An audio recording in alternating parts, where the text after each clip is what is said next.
Do do do do, take it back. Not quite my tempo. Ahoy! Admiral Kevin Goatee here, folks, telling to tell you it's another brand new episode of Gutting the Sacred Cow. We've got John from Pint of Comics joining us to just mug and shank the 1979 classic, The Warriors. That's right. John has come to Play-EEEE. But first, guttingthesacredcow.com has everything you need for our merch shop and where to find us. Well, you know how to find us. You found us here. But for the merch shop, most importantly, to advertise with us, guttingthesacredcow at gmail.com. Last but not least, patreon.com/GTSC to, join our Patreon, and you get to have Kevin and I give our video reviews. That doesn't happen. And, of course, quotes. And you know what? Without further ado, let's get this puppy started. Here's John doing The Warriors. I Suck Dick for Crack. Kevin Israel named that film. That's Half Baked. Look at you just dusting your shoulders right off with that one. As the audience goes for other four films. Have you ever sucked dick for weed? Yeah. I haven't seen that since I was in, I think, college, and that's the last I have a time feeling, much like me rewatching Van Wilder for the dial-up movie podcast, I have to think Half Baked might not hold up. I think it's going to be a quarter or 1/8 baked. Zing! Kevin Goatee, Kevin Israel back. Here we are again. Yet another fantastic episode of the old GTSC podcast. We're hoping that you are enjoying episodes like Return of the Jedi, like Borat, like the live show. Wow, what a shit-kicking good time that was, Kevin Israel. That was a fantastic time.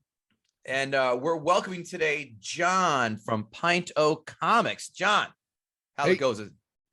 Good, excellent. What's going on, guys? Thanks for having me on. I appreciate it. Good. It looks like you just got off a fishing boat with all that gear on and all that shit. It's like, what are you, Yeah. Gordon's Fisherman's crew? Part-time. Yes, I sell frozen fish sticks part-time. Oh, you're doing the Lord's work. John has joined us today for a film. I think this was your second choice. I said, ooh, that's going to rankle a lot of people. And Certainly. One of them I'm thinking right now, and that's our friend Delvin Cox, who loves 1979's The Warriors. A budget at the time of $4 million, a box office haul of $22.4 million. And as an added bonus, the worldwide gross for The Warriors in 1979, $943. They felt the need to put that in there. I said, well, I can't ignore that fun little fact. So turn that into 2022 money, a $16.4 million budget, $92.2 million gross. Pretty damn good. Yeah, that's not too bad. IMDb, as we know, 1 through 10 with decimal points. John, what do you think that the Warriors scored on IMDb? I'm gonna say maybe like a 6.3. Kevin Israel. Gonna go a little higher with a 7.5. Ooh, someone is really close. Kind of like the time where you came in your girlfriend by accident and go, oh shit. 7.6. On fire lately. You've been very well done, sir. Very well done. Rotten Tomatoes, 1 through 100. Critic score, Kevin Israel. Let's see what you got, Sailor. I'm gonna go a little lower and say 68. John, what do you have? Critic score, yeah, I'll go even lower than that. I'll say 62. 87. No way. Yeah. Fuck those critics. Yeah.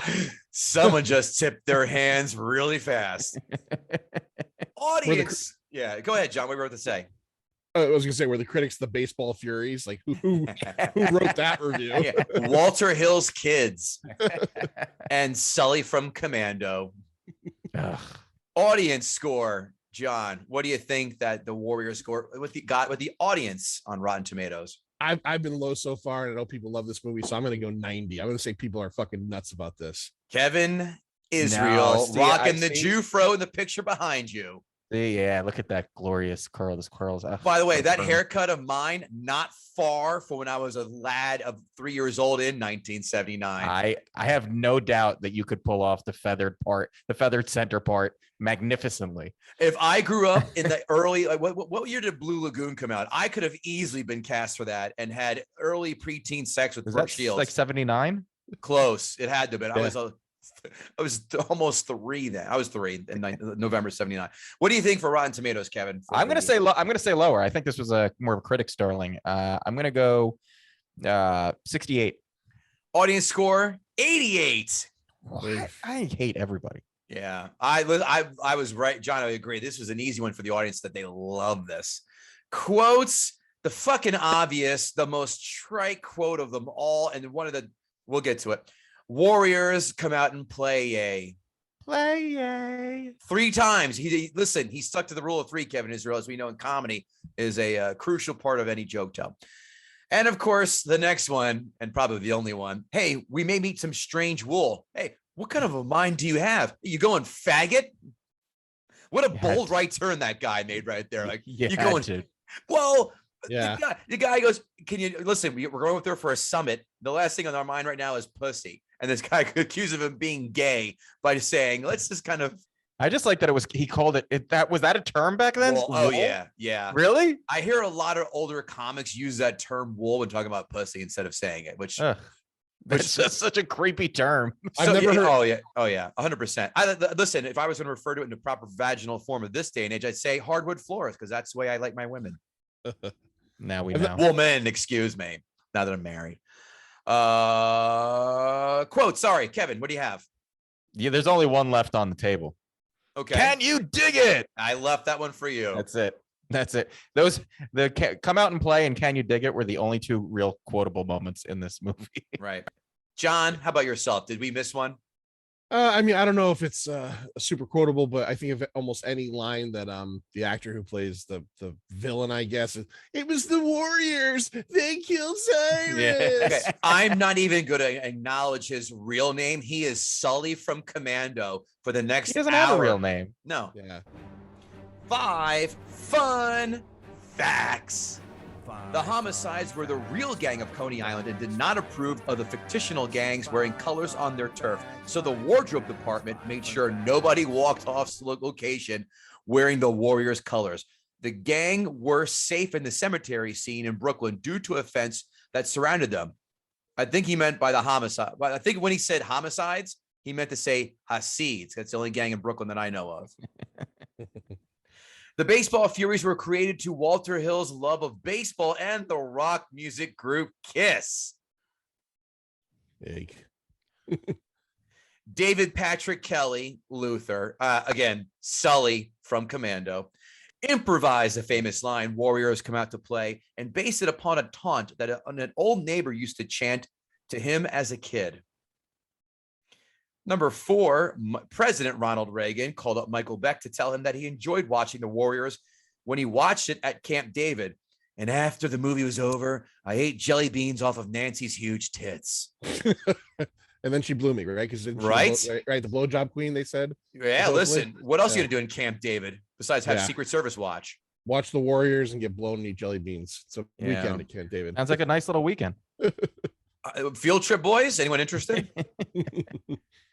Although it's going to be kind of tough to get a blowjob from Nancy Reagan now. Hey-o.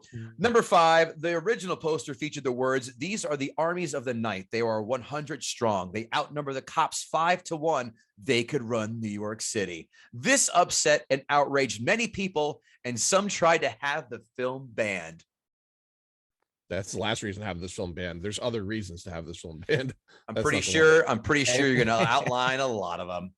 Let's get right to Ask a Gutter. At Newark Night, Brandon Oglesby, Mr. Reliable, for Pint O Comics, is come out and play the most overrated movie line. If not, what is? And name an overrated line from a movie on KG's Mount Rushmore. Me. All right. Well, can you give me a couple out of your Mount Rushmore?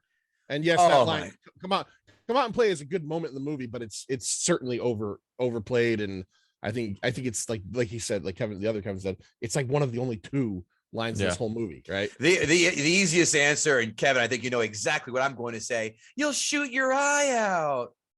I fucking hate A Christmas Story, and that's why. Or, of course, and my other one that I gutted, A Princess Bride. Inconceivable. Both of them. Yeah. Insanely overrated. Princess Bride, I'm gonna step right in with you. I think it's a good movie, but you're wrong. That's where it ends. Well, but I mean, I can enjoy it, but overrated 100%. Like, people are in love with that movie, and it's not that good. I implore you to listen to the episode that we did back in December where I take the piss out of it, and you're already halfway in my camp. I'm gonna get you 2/3 of my camp by the time you listen to that episode. All right, I'll do it. Fair enough. Okay, so I gave you 2 out of mine. Which are your 2? Or 1, I should say, do you think is the most overrated of all time? I do enjoy Christmas Story, but yeah, I do think that's probably more overrated, because everybody, you'll shoot your eye out when someone says A Christmas Story. That is the first thing a lot of people will actually say. Hey, have you ever seen? You'll shoot your eye out, kid. Oh. So yeah, it jumps right out there. It's almost like more people know the line than everything that happens in the movie. The movie's famous for 2 things: that line and being played 24 hours, every Christmas. It's not. I don't think it's a bad movie, but it certainly isn't up to the hype that it gets. Oh, I've got you already in there. You just don't even know it yet. Next question from the Something Cast, our pals who do that fantastic artwork for us every week.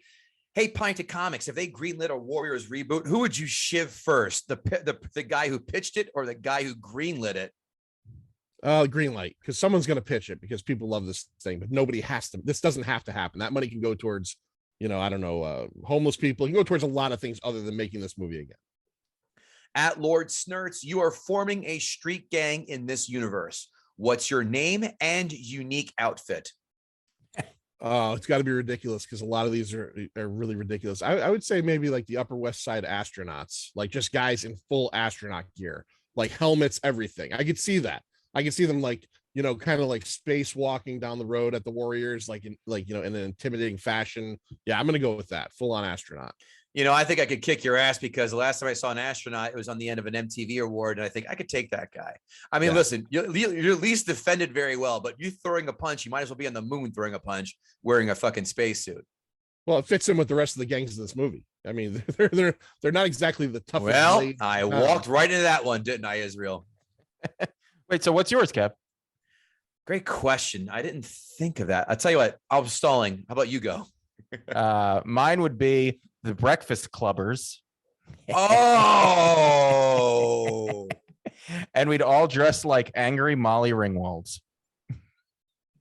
Nice. I'm looking at the photo and our talk from before. I'm going to call us the Aryan Sensations, where it's all blonde hair, blue-eyed boys. And just walk. And you could all wear those German short suit things with the suspenders. Yes. Didn't Hugo Boss make the Nazi uniforms, if I could recall? I think so. Oh, for Christ's sakes. Those are good. That's good. Friday night music party people. Friday night music party. He said, my friends and I decided it the first time after seeing it in the mid-90s on Channel 11, decided IIRC on The Third Line, a hockey-style gang with the double entendre of the subway track you shouldn't touch. That's fucking good. Yeah. Better than most of the gangs in the movie, actually. Yeah. Fair. And is that it for the Ask a Gutter? It looks like it is. Yes, sirs. That will do it for Ask a Gutter. Now it is time for John from Pint O Comics to gut the sacred cow. Good now. All right. Yeah, I don't know. So I guess the first thing with this movie is that I had not seen it until like 2 years ago, right? I've gotten through my whole life, and this is one of those ones that everybody is always talking about. Can you say your age for the record if you're comfortable doing so? 46. Oh, you're 46. A year older than us then. Okay.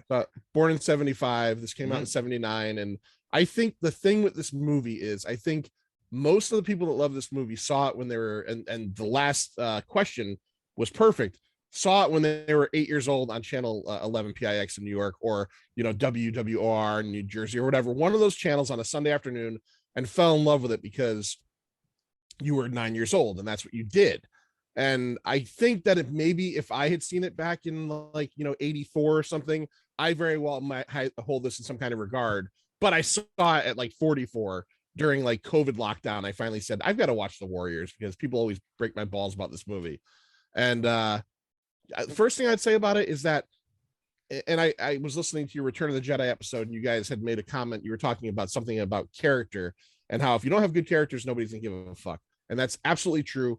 There's not one character in this movie that you are designed or is written well enough that you care about them getting back to Coney Island. There, maybe the guy that you at least could like the most, or is written to be the most verbal and most intelligent of the bunch. The original leader of the Warriors, he gets like either killed or beaten, like, and left behind in the beginning. So then your lead is the guy Michael Beck plays Swan, whose one mode is brooding. That's all he does. He broods at everything. And then every other warrior is only discernible by the fact that, well, okay, that's James Remar, because I know James Remar. He's the only one I know. Sure. He's a great actor, but in this, it's definitely early in his career. And then I hate to say it, but the rest of them are almost only discernible by, okay, you've got a couple of the black guys, you've got the young Latino guy. And I hate the fact that it's that way, but there's nothing about the characters that you could say, oh, one guy wears the floppy hat. That's the Warriors. So you want me to want these guys to get back and be safe, and you've given me nothing to care about them for. And the other half of it is it's kind of hard to root necessarily for these guys because they're supposed to be a street gang. Like, I would like to have seen a prequel to the Warriors, like the day prior, where we get to witness them like murder someone and rape someone, and they're not good people most likely. So good time stuff. I got you. Yeah, you know what I'm saying? Like, where you like in this, I would have liked it better if in the writing of this movie's short, it's an hour and a half long. If you had added a 10-minute scene in the beginning where you fleshed out the Warriors as characters, and maybe you also wrote into the fact that like they're different than other gangs, maybe they're more like a guardian angel type group, and they want to help people out, but instead you just make them these nondescript characters. James Remar is like completely rapey. They're not good people, and they're the protagonists. I understand that there are a lot of movies that center around not good protagonists, but it just doesn't work for me. I don't know. That part just does not work for me at all. All right, well, that about wraps up this episode. I think you did. Fuck, that was succinct as last night's episode. Jesus. John, that's it? You're done? No, I got more. Oh, I was joking. I was just joking because that's dude. The way he paused with dramatic effect, go shit. He's fast. Okay, please. No, go ahead. Continue, please. Oh, okay. All right. I just want to leave room in case you want to add anything. Actually, okay, well, yeah, I was gonna laugh about one thing. You said Michael Beck. Yeah, he was more like Michael Cera in this film for me. Not really, yeah. Not much of a leader, real much of a pussy. Continue, please. Yeah. So again, like, this has the distinction of many movies where they have to have like a love interest for no fucking reason, right? And it's not even that it's just no fucking reason, but it's fucking terrible. It's not like they're antagonistic towards each other the whole time until suddenly they decide to kiss. Yep. And then it's like, wow, now I'm gonna follow you to the fucking ends of time, dude. And it's like, it doesn't fucking ring well. We did an episode on Pint O Comics where at one point I remember we did Blade, and Blade doesn't stoop to that. Like there's the female doctor. They just skip that, right? There's a lot of movies that do that very well, where it's like, just because there's a man and a woman doesn't mean that the pee-pee has to go in the vagina. It doesn't have to happen all the time. And in this movie in particular, they introduced the female character. I can't remember her name. With Mercy with the orphan gang, which is led by, it looks like the comedian. I can't think of the guy's name. The guy that was in the phone booth in Dumb and Dumber. That's who that guy looks like. The slow talking guy. If you've ever seen Dumb and Dumber, he gets pulled out of the phone booth. If you ever, hold on, how insulting. If you've ever seen Dumb and Dumber, yes, I've seen. That guy was a comedian who when he beat the shit out of him, the guy is. Yeah. That really, he looked like Richard Bogdanovich to me. He looked like Richard Belzer without glasses on. He looked like a lot of like, good call. I see you now. I'm with you. Homely, like tall white guys. But yeah, they introduce her. She gets stuck with them, and it could have just been a thing where she's there for her survival. But instead, like, he goes literally from them walking through the subways and him being nothing but irritated by her to suddenly just being like, holy fuck, I love you, let's get married and have babies right now, I'm gonna leave the Warriors for you. And it's just, it doesn't fucking work at all. It's stupid. It's bad writing. Another issue I have with this movie is, so the central conceit is, the Cyrus guy is going to bring all the gangs together, and there's hundreds of them, 60,000 people. They're more than the cops. They could slowly take over New York City. Okay, that's fine. It's kind of a cool idea. The Warriors are framed and they have to get back to Coney Island. So this is following that one night. It's fucking ultra repetitive. So every scene in this movie is, once everything happens, is one of the gangs slowly trying to intimidate the Warriors. Like, they show up and the Warriors realize they show up and they have a stare down.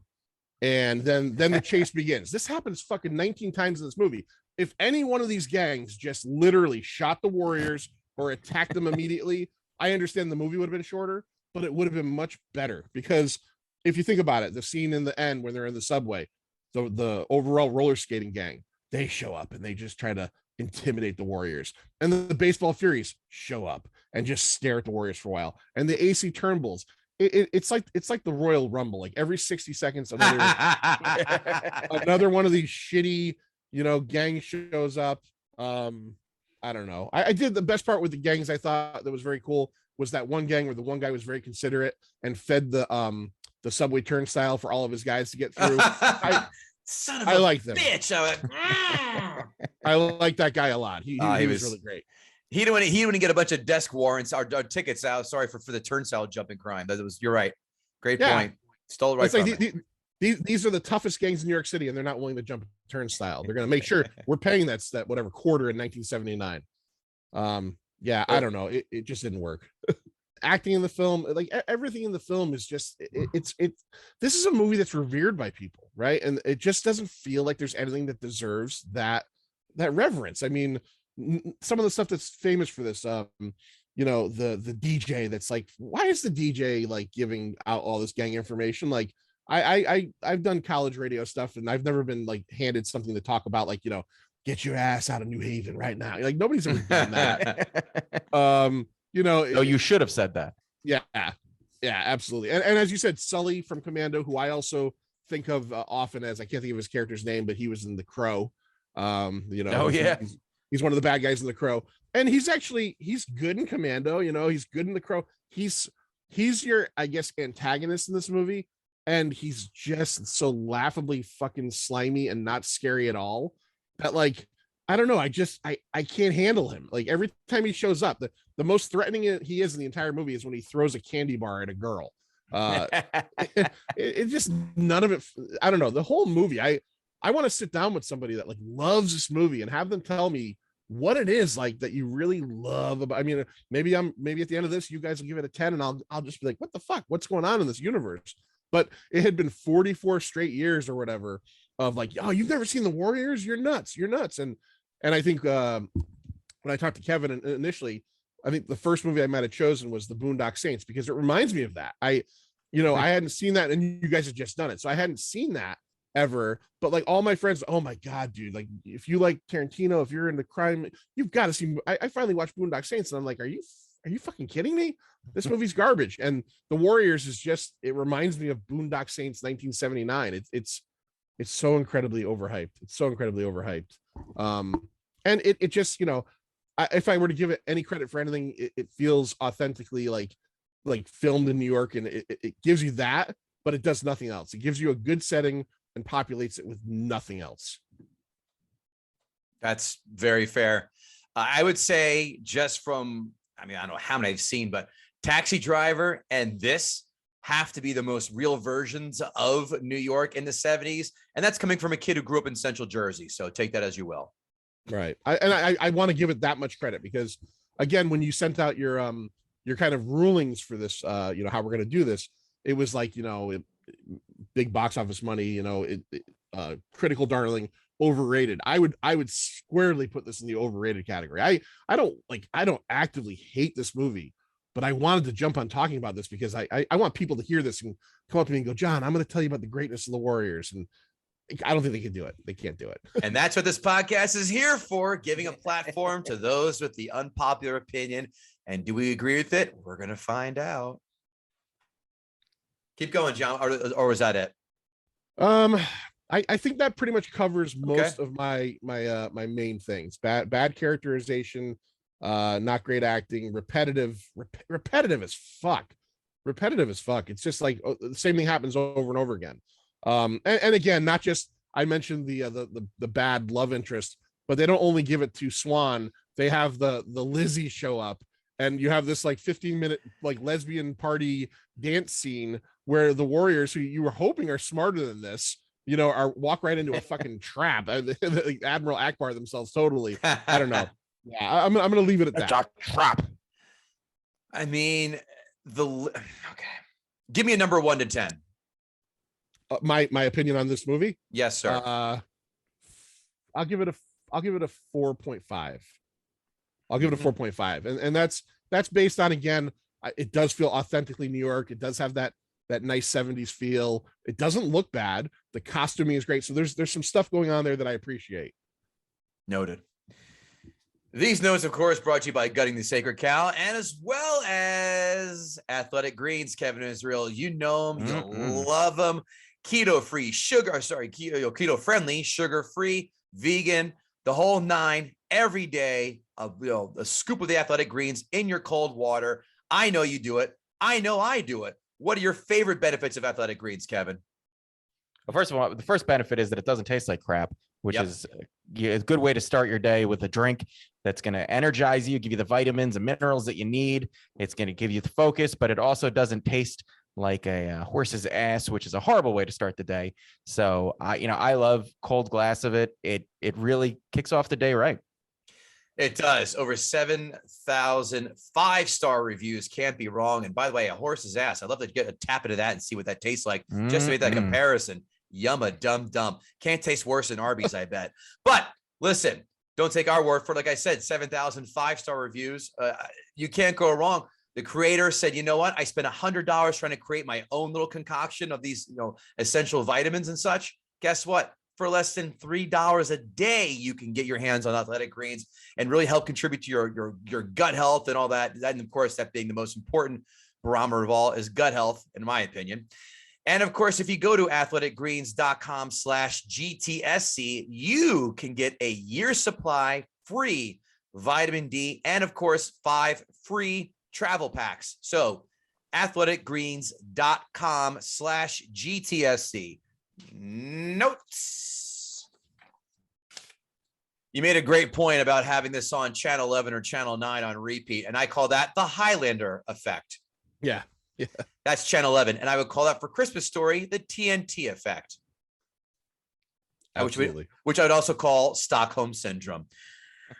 As you get older, boys, we're both of the same age pretty much. The list of things you can masturbate to now get longer. For example, for me, an empty subway car is one of those things. And when the Warriors had their own car to themselves, wow, what luck. Guess what, people? That doesn't happen. No way are you getting an empty subway car unless it's 5 a.m. And by the way, the next person to walk through that subway car is going to put a knife up to your throat and ask for your money. So that's what we call a double-edged sword. What is shitty? My favorite group of the gang is a shitty improv group dressed like Marcel Marceau. Nothing like a mind striking heart and a fear in the hearts of people. Ugh. How do you say, give me your wallet in sign language? Or I'm pantomiming with my hands. They had to put that makeup on every single night. Right. I would just be like, I'm joining a different gang. This is right. Ridiculous. As well as the baseball bat gang too. That was some heavy makeup as well. For all of you non-New York City people, allow me to mansplain. Coney Island is at the very bottom of Brooklyn. They're going to the Bronx, which is you have to go all the way up through Brooklyn, then all the way up through Manhattan. Then they're going to the top of the Bronx, which is like 233rd Street. You might as well fire up Lawrence of Arabia on your phone and grab a Snickers because you're not going anywhere for a while. Holy Christ. What? I would have never guessed that it was 30 miles. Yeah. 30 miles with local stops. That's crazy. According to the Warriors, it's 50 to 100, they think. Yeah. Don't get me started on that. I may be stealing this from you, Kevin Israel. Does Cyrus look like The Rock or not? Oh, I'm so glad you said that, dude. Not only did he look like The Rock, kind of, he looked like the bus driver from Speed, but like 20 years earlier. Yes. Yep. Sam. Yep. Sam. Yeah. Sam. By the way, we're doing Speed on this podcast next month. Go figure. But he looked like The Rock with a sumo haircut. Yep. Can you dig it? Is one of the worst rally cries ever and has been sampled into how many rap songs? Unfortunately, All of them. why do all these gang members give a shit what Cyrus says? He doesn't hold any power. So what? He holds a conclave. They can all say, go fuck yourself and waste them, which they did. But to have the respect of him, what did he do? Nothing. He had the one gang around him to do. I didn't understand why they had such reverence for him. If New York City really had 100,000 gang members, there'd be martial law by the time it hit 5,000 gang members. So Sully shoots Cyrus. I bet the Warriors will kill him last. I lied. Well, they just let him go. I knew that 2-0 fastball was not going to be missed by one of you for sure, but I'm glad both of you connected with that one. The black guy in the Warriors is dressed like Apache chief. He should just say "In ho Chuck" and just stomp his way back to Coney Island. I like that one. Thank you. Another that doesn't happen. You don't need to change trains at Union Square Station. The orange line goes straight from Coney Island up all the way through Manhattan into the Bronx. The BD train goes right through. It stops at Yankee Stadium. I know. So for them to say I had to change at Union Station, guess what? BDFM doesn't go through Union Square Station. They may have changed it in the 70s. I could be wrong without doing any homework, but if that's the way it was, then they're wrong. The radio DJ. Do you guys know who that is? Lynn, I can't remember her name, but she was on one of those PBS shows. Where right? in the world is Carmen Sandiego? She was the chief.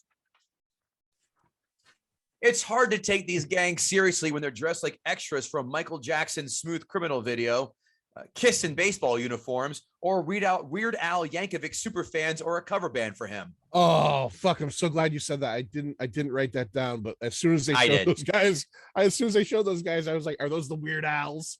And then I believe in the rule of three. The fucking the guys wearing the overalls. I'm like the farm boys, the farm boy crowd. I mean, those fuckers are strong. Where are they in New York? They're not. Where's that contingent? Oh, the answer: Williamsburg with all their shit sipping hipsters. Who carries press clippings of their crimes except for people who love to get caught? The Mercy is every single dude's worst nightmare to be out on a date with. She guarantee gets you in a fight at least once a week for being a mouthy bitch. She's going to be lonely for the rest of her life with 7 different kids from 7 different dads because no one wants to stay with someone like that. She is a horrible person. Why did they drag her around all around? I would have left that bitch there. Hell, I would have thrown the Molotov cocktail at her just to do society a little bit of justice, because she brought nothing to the table. In fact, she did more bad than good. And who throws a Molotov cocktail at a car? Throw it at the gang. They're trying to kill you, even though they look like a LARPing gang trying to start a fight. Throw it at them. Take a few out. They could have made this movie 15 minutes. You ready? One word. Taxi. Everyone piles in a taxi. You're down there. We're good. For guys who do nothing but fight with bats, that group, that gang is as inept with a bat as the New York Mets. Oof. Well done. Factual, and thank you. They run through Central Park, but they don't trip out on any in the closet dudes getting blown in the rambles. This movie is not factual. How did I know about the rambles? George Takei on Stern talked about that. That's how. If you're in such a hurry to escape from getting killed, attempted rape in a park really slows you down. You got to like prioritize your time, either get home or try to rape her. That guy is a sex fucking obsessed maniac. I guess he really wanted to get some wool, and guess what? An undercover cop locked him up. Good he for wanted her. He wanted to get some wool more than he wanted to bop out, as the other bop out. Saying. Bop out. So they don't get wasted was another familiar term. Yeah.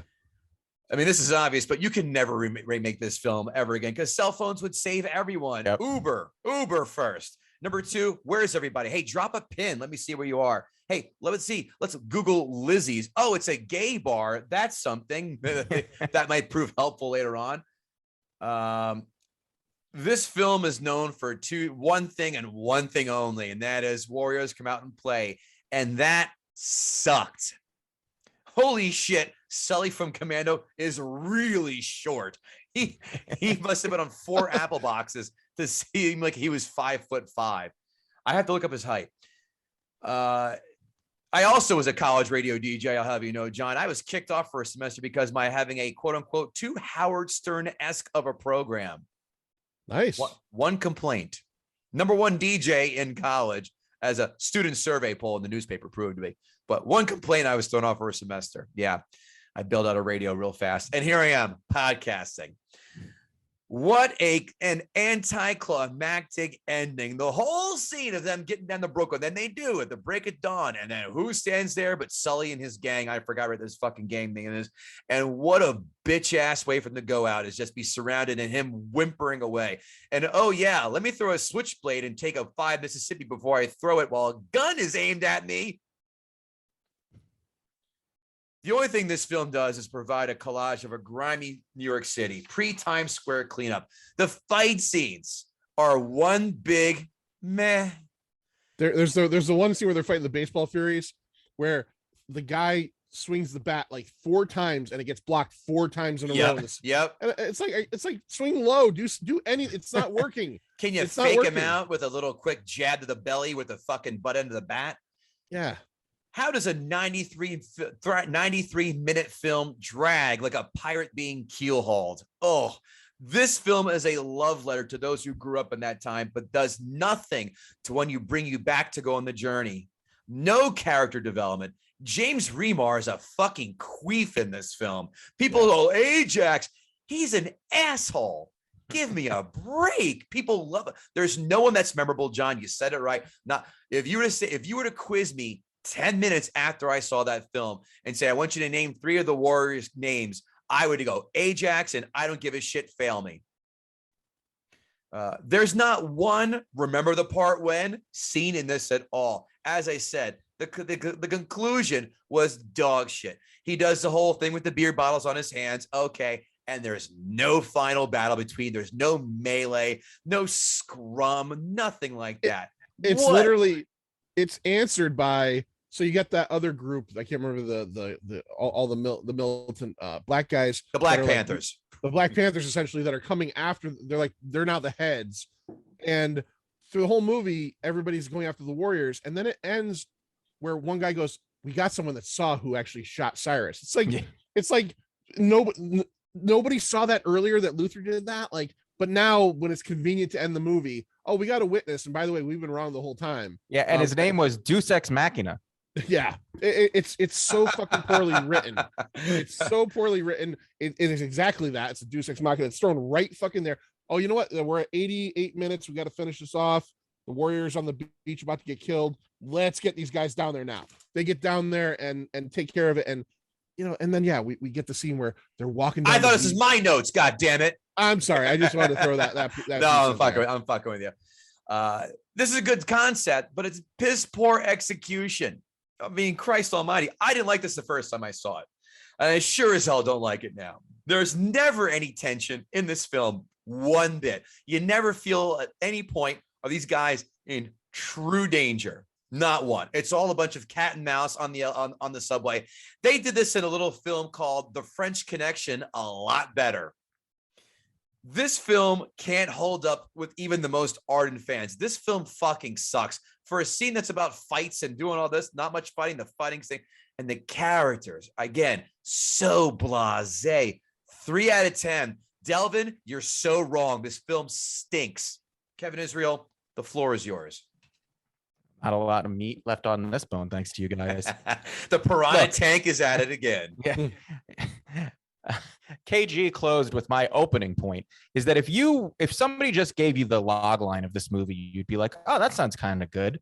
A city run by gangs with a gang-wide meeting, and one of the under gangs gets wrongly accused and has to run back to their fort while evading all the other gangs. Like, that sounds like a cool concept. It sounds like it could really work and be interesting. And the movie failed at every point it was given. Like, there were so many opportunities to make an interesting, compelling movie. Like John said, give us a little character, to give us a reason to care about the Warriors.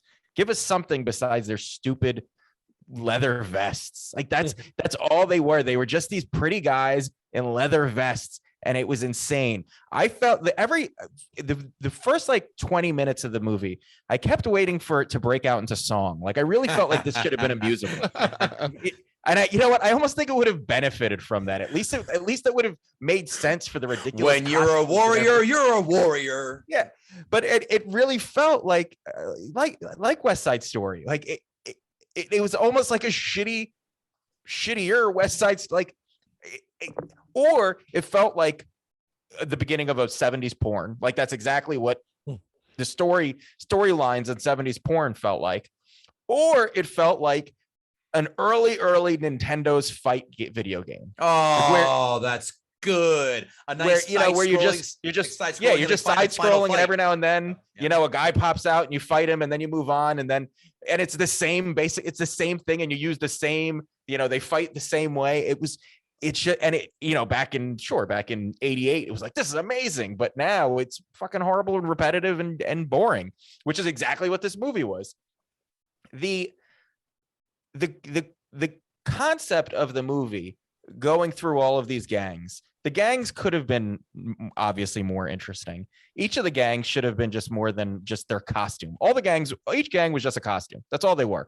There was no really like identify, like, oh, these guys are the psycho bunch, and these guys are, whatever. Like, they were all just like, these are the baseball guys, and there were the guys who were in like suits with the funny hats and the shiny. I think there was like an Asian gang, and it was like they literally didn't put an ounce of thought into creating these gangs in a movie that was just about gangs. That's all it was. And they couldn't even give you that. It was just so horribly repetitive. It was 48 minutes in before the first fight happens. The movie's 90 minutes long. 45 minutes before there was a fight. And you know what? When the fight finally happens, I was like, they could have just gone the next 45 minutes without a fight, because the choreography was so bad. Apparently, all the main characters, the main actors, had to go to stunt school to learn how to fight, and they should have gotten their money back, because every fight scene was absolutely abysmal. And by the way, the Warriors were the dumbest group of guys ever assembled. They've never left Coney Island, ever. Like, I could see if this movie was set in and it almost felt, and honestly, when I first saw it like you, John, I only saw it a couple of years ago for the first time. I thought this was set in a post-apocalyptic period. And that's why there are all these gangs. And when I saw it, I was like, oh, this is supposed to be in the real world, like the current world of when it was written. And so they never left Coney Island. They have no idea how far Coney Island is from the Bronx. Like, not even close, by the way, not even like, I think it's about 45 miles. Actually, it's about 30. It was like 100 miles. Like, what are you talking about, you dummy? And then they all get duped by the most obvious things. The Lizzies, like the Lizzies, like the lesbians. You didn't pick up on that, you fucking dummies. How did you not get there? And it was, and they're all so dumb because they're all so horny. They all should have jerked off before they went to this meeting, because then maybe they would have made all these bonehead mistakes. A woman sitting alone in a park in a city run by gangs, and you didn't think, that's a little suspicious. Maybe I shouldn't try to fuck her, because she's probably either got a gun or a cop, which, bing, bang, she was a cop. How did you? The worst criminals ever. They should have all been killed by the other gangs just because they were the worst gang. They were terrible, and there was nothing redeeming about any. Like John said, nothing redeeming. You couldn't even like as anti-heroes, they weren't and they were all assholes. They were all assholes. And now let's get to what you both talked about and KG really focused on, what the female lead of this movie. Mercy needs a bra. She have mercy. Such a terrible, nonsensical character. I really feel like the script was written and then somebody was like, there's no women in this movie. And they were like, just just throw her in. It's fine. Just have her run along with them. Like, she absolutely sucked. She brought nothing. She didn't do anything for the story. She didn't bring any plot points in. There was nothing interesting about her. There was no character development that was like, oh, this is what, like, the only thing you knew about her was she was, I guess, the sister of one of the guys who was in the orphans gang, who they should have been called the retards. Like, that's what they were all just just dummies. And it was just, this movie was so fucking bad. So incredible. There's literally nothing redeeming I can think about this movie. And honestly, the only thing I disagree with, I think Kevin made the point. I don't think John did. I think, Kevin, you said that the Warriors come out and play was terrible. I actually like that. I thought that was the one interesting moment where you're like, oh, he's such a psycho, and he's sitting in this car clinking these things together. He seemed like that almost seemed like a really eerie point. And it would have been great if the character supported that level of just like weirdness and threat. But I hated it because it didn't pay off. That's why I hated it. Right. There was nothing. There was literally nothing to the antagonist. Like, there was nothing to any parts of this movie. It felt, like I said, it felt like an 80s video game. It felt like a music video almost, where just nothing happens. And there should have been something else happening, at least in the background. You remember Michael Jackson's Moonwalker game for an arcade in Genesis? That's what this was. Very little weak fighting and crazy ass costumes. Do you remember the Moonwalker movie? Yeah, of course. With Joe Pesci was the bad guy. Yeah, that was better than this. Yeah, it was. And that was like a long music video. This is Streets of Rage and like Double Dragon and all those other movies. Yep. They did this, but so much better. So much better. And at least you had cool, like that you seem like cool main characters. Just an absolute terrible. And why didn't they if they just took their vests off and put on shirts and dispersed and then went their own way and went back, they just look like other white guys. It's not like they're marked in some way. They just take your fucking vest. And I get there was the point where Mercy asked for a vest. And they were like, no, that's not, we shut the fuck up, you guys. And by the way, there's supposed to be this gang that fights. The whole movie was them running away from fights. And then they finally fight. And they were actually, I guess, decent fighters, at least better than the idiots with the baseball bats. But the whole movie is just them running from fights. So just take your vests off, grab a t-shirt from somebody and get home. Just take your time getting home. Nobody would call you out, but they were too dumb. They were the dumbest gang ever. This movie was so bad. It's a 1. Wow.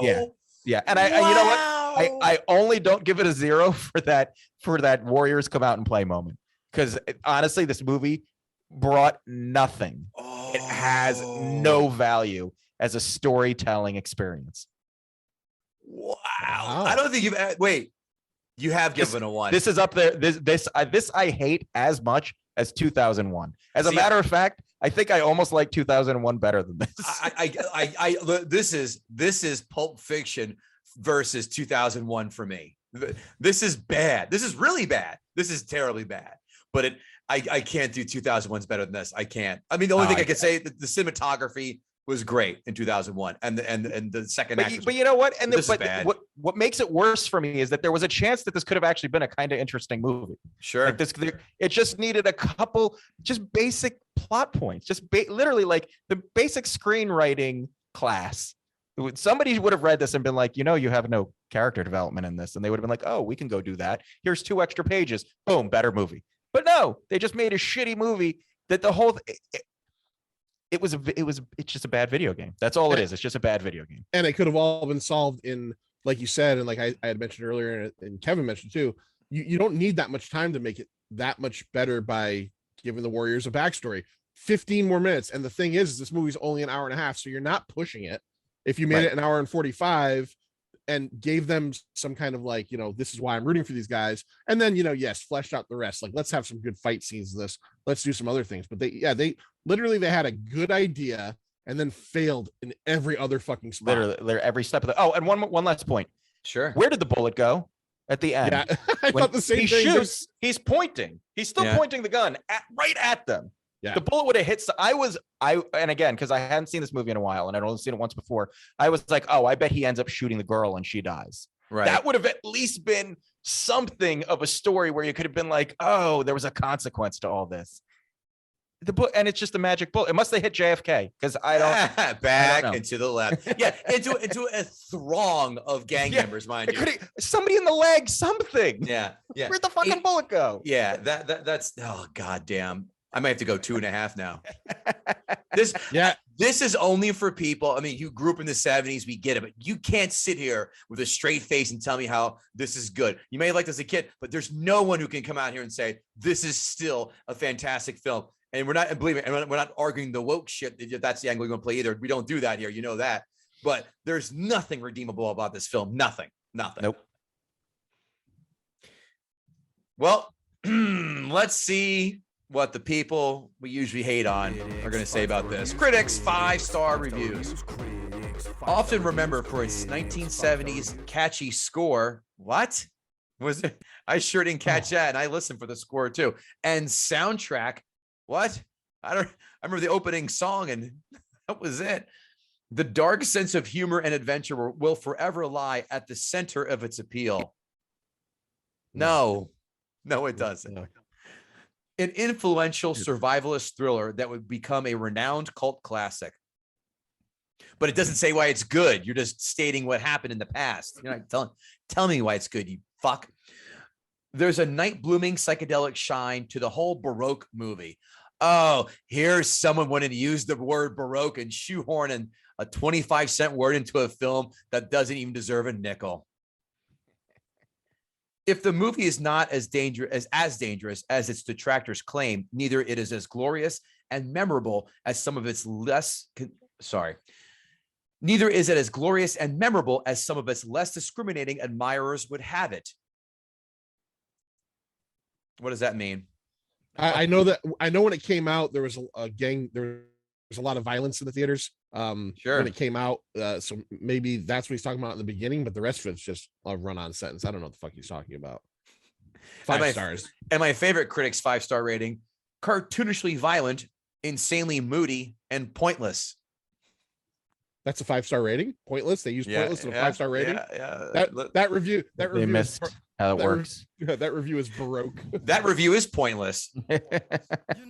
Critics 1-star reviews. The Warriors is no more than a schlocky exploitation movie. 1-star reviews. Roger Ebert writes, no matter what impression the ads gave, this isn't remotely intended as an action film. It's a set piece. It's a ballet of stylized male violence. I agree with him that it's a set piece. Yes. If the movie's not as that one, oh, you know what? I'm an asshole. I copied and pasted the 1-star and the 5-star, and then copied that as the 1-star as well. So that was a 1-star rating about the. You know what? You think back in the 70s when this came out and people listened to them, dropping the F-bomb and roughing up girls and like semi-raping them. I think like that was supposed to make guys go like, oh yeah, that's cool. That's because like now and today our sensitivities, we look and go, oh, you're really not supposed to do that. But back then it was probably like, yeah, what, you don't want to get some wool? He must be like, I think it hit people a little differently. Do you think that James Remar gets really like cautious when people come up to him and go, Ajax is my favorite character you played? Do you think he like backs up a little bit because Hey man, thanks a lot for being a fan. I'll see you later. I appreciate it. All right, cool. A bad joke shoddily disguised as a gritty urban thriller. Didn't any of these guys have Subway tokens? They did, because they fed them the one scene, as John pointed out. Amazon 5-star reviews. I showed it to my kid, 11, without a hint of what it was, about anything or at all. I know it sounds odd, but it worked because now my older teenager loves the movie and asked for it for Christmas. I grew up in the same area as the movie, but many years later, and this movie is still the oddest thing to watch. How the times have changed, I guess. Anyone know where I can get one of those leather vests? Asking for a friend. I guarantee this guy gets one of those vests and he wears that. Yeah, if he wears that during the Pride Parade in New York, you'll have more boners brushing against his leg than he can handle. Also, this movie was made in 1979. I was born in 1985, yet I can appreciate the status of love of real events in life that translate to something very special, and I will always love this movie. That was one run-on sentence. If you like violence and drama at the same time, this movie will never disappoint. This person has capitalized every word in this sentence. I hate people who do that. Yeah. If you want love and love, I will the status of love of real events in life. This wasn't a real event. I don't know. Yeah, I don't know. The Great Warriors Uprising and Runaway of 1979. You know, since this guy or girl was born in 1985, can we get the DeLorean and send them back to grammar school? Yeah. If you want a realer deal on street gangs, read the book. The James Remar character, a favorite actor of mine, the actor, okay, comes closest. For example, Mercy asks the Warriors if they are planning to pull a train on her. In the movie, it's like, huh? In the book, it's like, all aboard. Never really understood this movie as a kid, so I bought it again as an adult. I have very high respect for this movie. Amazon 1-star reviews. Jeez, for a movie supposedly about gang violence, there's a whole lot of talking and running and not a lot of violence. Seriously, I thought I was back in high school watching a cross-country meet. The acting is laughable, and the movie just comes across cringy. Could have sworn the chick in the pink dress was a transgender. Couldn't force myself to watch past the halfway mark. Was a transgender. She did have an odd-looking face. I see his point. There's a What? She wasn't a handsome woman. No. Acting was poor. Plot was poorer. No character development. The most favorable comment I can make is the wardrobe lasted through the whole video. I fast-forwarded and shortened the movie to about 15 minutes. I missed nothing, but watching it was a waste of time. Signed, Clint Eastwood. I have to be honest. I fast-forwarded about 25 minutes of the movie. Did you really? Yeah, because there was a point where I was just like, oh my, part in the park, the park fight. I was like, there were parts where I was just like, I got to get through this. I love how you fast-forwarded an hour and 35-minute film. I don't think it affected the movie one bit. Oh, you missed that key part of dialogue when? No, you didn't. Yeah. Oh, the great reveal. The whole idea of it was just stupid. There seems nothing to be loved. The story is so slow and nothing to talk about. Just a couple of stupid street gangs wandering around doing nothing. Is this supposed to be warriors? No, I don't think so. Why are they called as such? They are doing nothing but fighting with each other for nothing, chasing each other, kick each other's ass. There's nothing else in this movie. No single actor that is lovable too. Yep. Out of date kids show with bad language. Do you expect street gang to be speaking posh English? I mean, Yeah, in I New York alone. Yeah, I mean, this is not the Upper East Side. Fill in the blanks. Strange movie, not recommended by me. Kevin Israel, did John from Pint O Comics gut the sacred cow? John, you did an awesome job. All your arguments were really well formed. They were succinct. You made all your points, and I got to tell you, you got this motherfucker. This movie is crap, and I hope yours goes down in the annals of history. I hope this brings down all those ratings that we had to go through, because this movie sucked, and you pointed out every single flaw flawlessly.